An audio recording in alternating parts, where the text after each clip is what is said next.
Vonku je minus 1000 stupňov. Ale summer isn't over yet. A tento make-up zvládne naozaj každý. Začínam s rúžovou, vôbec sa toho nebojím, dám tam toho veľa, si to zatiaľ vyzerá, ako by som mala zapálené oko.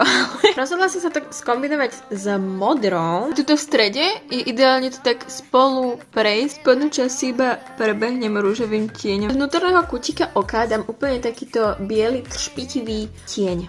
Pekne rozjasní to oko. Mám farebnú linku od Sephory, že začnem ako keby takto a iba pokračujem. A ťahám až skoro k obočiu.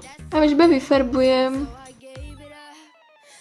Ale ak by sa vám to nepodarilo, vôbec nevadí, povedzte, že je to umenie. Do tuto vnútra dám modrú ceruzku. Teraz som si kúpila v DMK novú maskaru, takúto modrú od Dermacolu. Ja sa už musím sústrediť, aby som si nevypichla oko.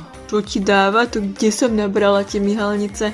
OK, oči máme hotové, ideme na licenku. A vôbec tou licenkou nebudem šetriť. A použijem taký výrazný rúžový rúž. A poďme sa pozrieť na náš finálny look.